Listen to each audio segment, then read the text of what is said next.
In Victorian Britain, 1% of the population were rich, 14% middle class, and 85% poor. The homes of the poor were cold and damp, and often infested with lice and vermin. Water would be collected from a dirty pump in the street, and an outside toilet would be shared with dozens of neighbours. Infant mortality rates were high, with 200 deaths out of 1,000 births. In 1850, life expectancy for men was 40 and for women 42. 25% of children died before their 5th birthday. Many people took in lodgers just to survive, even though most families consisted of 5 or more children. Large families would live in houses consisting of 2 rooms, with all the children sleeping in one bed and the parents on the floor. The main causes of death was cholera, scarlet fever, tuberculosis, diphtheria, typhoid, rickets, smallpox and scurvy. This is the true reality of how our ancestors lived. This is the story of Roland Roots, who was born on the 26th of March 1843 in Heacham, Norfolk. He was the youngest of my 3rd great-grandmother's 13 siblings, and their father, Edmund, worked as a coal merchant in the village. He emigrated to New Zealand in 1864, where he took up farming at Ormondville.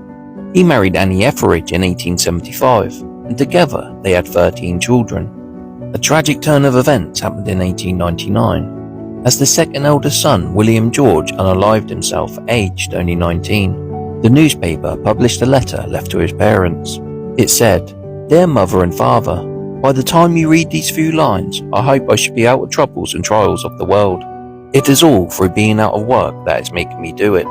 I hope you will forgive me. I am sorry to cause you more trouble, because I know you have had plenty of it.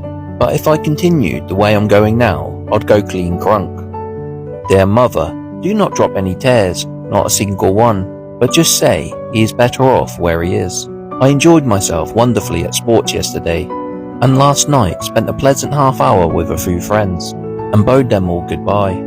The jury may find I unalived myself in low spirits through being out of work, which is the real cause, as I am as sane as any man. P.S. Goodbye, brothers and sisters, Mother and Father. Your loving son, George."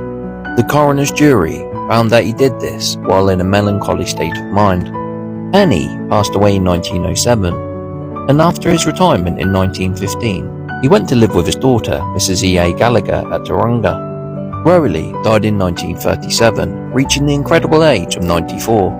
He left 5 daughters, 3 sons, 19 grandchildren, 13 great-grandchildren. Until a month before his death, Mr. Roythorne had enjoyed excellent health. So rest in peace, Roland. You will be remembered. In 1860, life dealt a heavy blow to Sydney Sophia Gore. Widowed, with a failing store and 3 small boys to care for, she faced an uncertain future. But Sydney was a woman of resilience and resolve. Selling the store, she found a position teaching at the Baptist Church School near her home in Lockhart, Virginia, now known as Gore. Every day, with an infant in her arms and 2 toddlers trailing behind, she walked to the school earning $25 a month to provide for her family. The following year, the nation was plunged into the horrors of civil war, and Sydney's role in her community transformed. By 1862, her modest home had become a beacon of hope, a sanctuary she named Valley Home. It served as a hospital, a refuge, a seminary school and a church.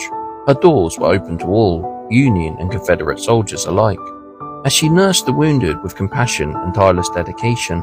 After the war, Sydney's generosity continued unabated. She turned Valley Home into a haven for the weary and vulnerable, an inn, an orphanage, a hospital and a boarding house for young men studying for the ministry.